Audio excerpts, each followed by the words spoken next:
And first of all, I welcome the opportunity in speaking on the amendments in the line of the just transition. And when you talk about just transition, Minister, you talked about retrofitting a large amount of houses in the Midlands, which was one of the parts of the just transition.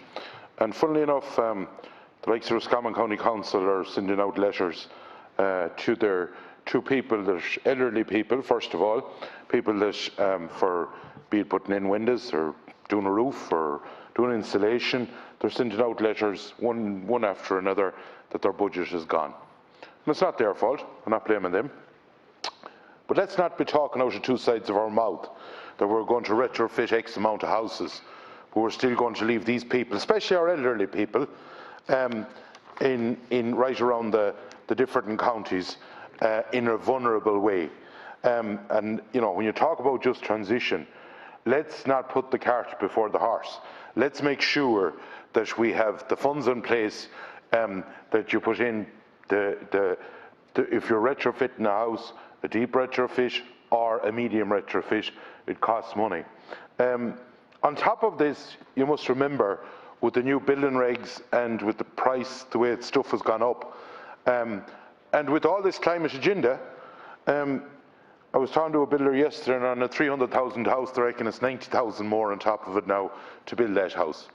They said it's gone over 30%, 35% on everything. And actually, it's gone to be a bargaining tool now of getting materials, which is really a problematic situation. Minister, one thing I will say, and I'm not going to delve on it too long, I can't see how, for rural Ireland, this climate bill will be of any use. You talk about the just transition, and in the last few hours, we know that the wind turbines that are trying to be banged up everywhere in the rural areas have been hit down in the courts, which in the Midlands, and they don't create jobs. I just cannot for the life of me understand why at the moment the 7 lorry loads of diesel going in, or heat oil going in to data centres in this city, when you talk about climate change, because the ESB won't guarantee the power. Now, there's something illogical about what we're doing in this country when you talk about just transition, that Midland workers wouldn't be allowed mill peat, but we can bring it in a boat to docks.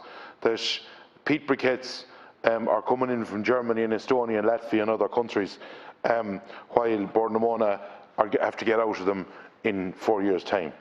And while we have a forestry sector, and your line minister, or your minister that's with you, a junior minister, is responsible for the forestry sector, and we have this great figure since 2016 of 8,000 hectares a year, the farmer has a bit of confidence at the moment in it.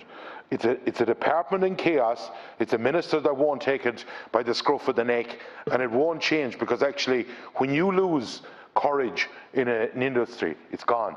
And that industry is under ferocious pressure at the moment to get enough of timber even for the mills. And you talked in about 8,000 hectares a year. It's pure BS what we're talking.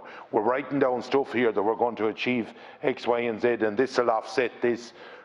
It's not going to happen, because unless civil servants within the departments change their attitude, and that there's changes in certain departments. That's the bottom line. And that won't happen in this country for the simple reason there's no one to crack the whip at the moment. In the line of the Farm and Community Minister and rural areas, I know that you talked about sending Lewis or tram lines or something to Cork, but there doesn't seem to be anything at all for Galway City. They mustn't want anything. It must be fairly handy that the cars can shoot around, even though there's chaos. We need the outer bypass done in Galway. Rural Transport Minister at the moment, I got a phone call yesterday from people that actually want rural transport, and they can't get it because of the COVID. And you talk about, when I was going to school, there was a bus for everyone. It was like the Late Late Show, everyone in the audience, you could get a bus to go to national school. Hardly a youngster now can get a bus, and we're talking about climate. We're talking about basically two sides of our mouth. And when we look at agriculture, the person that will vote for the likes of the Mercosur deal or the CETA or any of these deals, when I read an article even 2 days ago, and they're hammering down the rainforest And still the EU bureaucrats, unelected bureaucrats, will still do deals with all of these to bring beef in across, because we're going to be salespeople at the moment. All we want to do is tick a box. And I've predicted before, and I'm saying it here on the record, that the Dáil, when this climate bill is going to report stage, that by 2026 we're going to run out of power. Because below in where the coal burning station, there was this big thing on RT, propaganda is what I'd call it, that we were going to be going to a new system, hydrogen, and it was nearly around the corner. It was nearly happening the next day. But that's 10 years away. Wind out in the sea, and I've talked to people that's involved in it, they will tell you it's a 10 to 14 year system. But we're stopping the clock on certain things at the moment, like Shannon Bridge and in Lanesborough, and we are basically leaving people without jobs. We're talking about all these jobs. It's all cuckoo stuff that we're talking about, because they didn't get them. They're not there at the moment. And we should make sure that we have basically balanced regional development. The one thing is the advisory council. Like, we have a person on the advisory council that said how they wanted to go, the only way was to cull the national herd. Well, that's like, you know, you can't have people making decisions out in public.